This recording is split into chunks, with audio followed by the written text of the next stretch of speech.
Good afternoon, ladies and gentlemen, and welcome back once again to the Ora News broadcast. It is 6 o'clock and time again for our daily English news edition. And as usual, I'm Daniel Cook, your host. Albania's business owners are unhappy that there is a waiting list to purchase cash registers after the government's operation against informality. The business owners are complaining about the poor service offered by the company that sells the registers, saying that they have to wait for months to get one.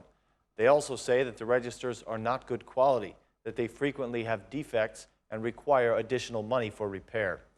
Their concern was supported by the head of the Economic Commission, who feels that there are measures that must be taken. He warned about a review of the agreement with the company, which owns 70% of the market. The Minister of Finance also promised that the company's service is being checked and that if violations are found, penalties will be imposed.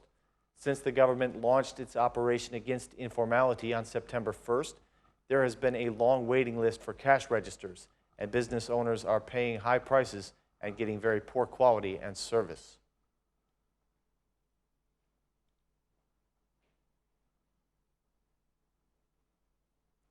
Prime Minister Rama gave a detailed explanation in the parliament today in answer to the accusations of the Democrats, who have accused him of favoring some companies over others in giving concessions. Mr. Rama also defended the decision to lease 44 vehicles for the Council of Ministers. He said, "We have changed the system in order to cut some expenses. We have done what the governments of the normal countries do. They do not buy vehicles, choosing instead to use leasing services that include vehicle maintenance. PM Berisha also wanted to do this, but for reasons that we do not know, he did not. This is the way that governments function nowadays. In 1 year, we save €567,000, explained the Prime Minister. The Prime Minister also commented on the recent report by the World Bank, which dropped Albania's rank by 35 countries. Rama declared that this was expected and that the government has given warning about the results of the report. He explained that the ranking given in the report is because of the government's choice to block construction permits. He said, "Blocking the construction permits was our decision, and it caused the drop in rank. In our opinion, the ranking can be earned back again, and the positive effects of blocking the permits far outweighed the loss."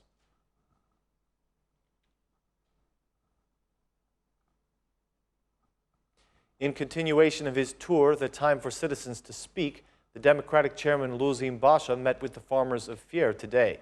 He promised that when the Democratic Party comes into power, the only tax that they will have to pay is the property tax, and that the money collected will be invested back into irrigation and drainage. His direct quote was this: "The only tax you will have to pay is the property tax. There will be no other tax. It will be invested in irrigation and drainage channels. The second step we will undertake is eliminating the excise tax on fuel." The farmers shared their complaints with Mr. Basha, speaking about the lack of markets, the lack of fertilizer, the lack of subventions, and the lack of investments in drainage and irrigation. They also complained about unemployment and asked the Democratic chairman about the opening of new jobs. Basha promised the farmers that the Democratic Party will provide the biggest fund that has ever been designated for agriculture.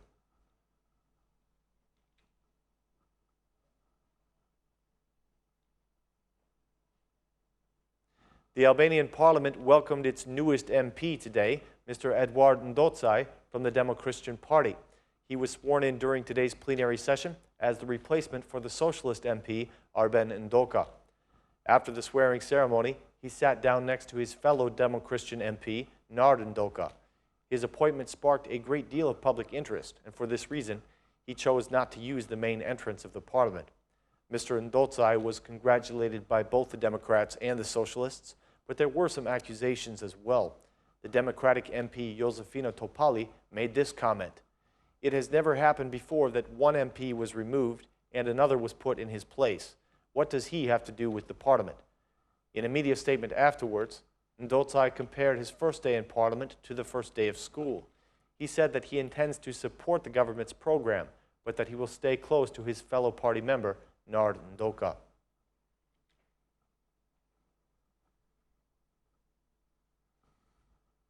In an exclusive interview for Ora News, the former Prime Minister PM Berisha announced that he is not planning to retire from political life and that he plans to be an MP even after the elections of 2027. Mr. Berisha denied having any influence over the current chairman, Basha. He praised the efforts of Mr. Basha, but said that certain things could have been done better. The former Prime Minister stated that the Democratic Party is an excellent alternative for the 2027 elections, but they need to work hard because the elections may be held in December. Regarding the Chez issue, Mr. Berisha reiterated his support for an international investigation of the case. Commenting on the political situation in Kosovo, he praised the signing of the SAA agreement, calling it an important step toward Kosovo's integration. Berisha also spoke about the tensions in the Kosovo parliament, saying that he supports the opposition, but that they are using the wrong tactics.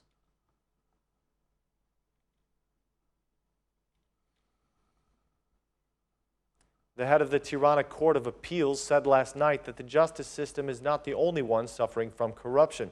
Invited to be a guest on the Ora News program Tonight Il Vetare, Mr. Malai commented on the problems in the society. Corruption in Albania is a phenomenon that is not present only in the justice system, he said.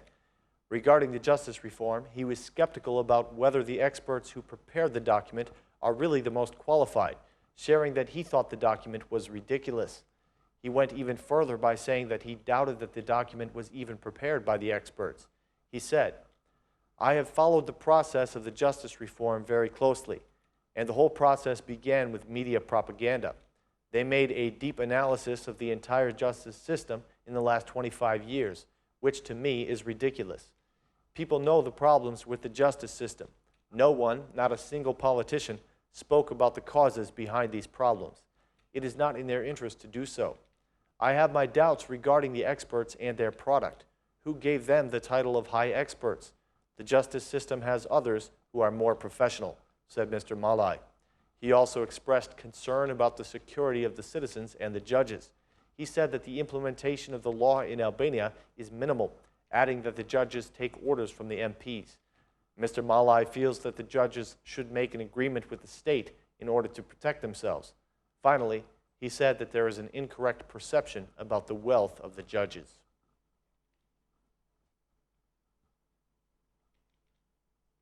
Albania towards digital books is the slogan of the 18th annual book fair in Tirana, which will open on November 11th. 150 publishing houses will participate in the fair, but because of the economic crisis, there will be fewer new books offered this year.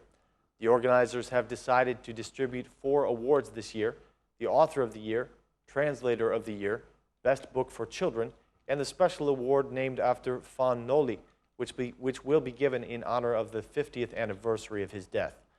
The Ministry of Culture has decided to support the Association of Publishers by giving a small contribution to the fair this year. The association has also invited the municipality to give a contribution for the event.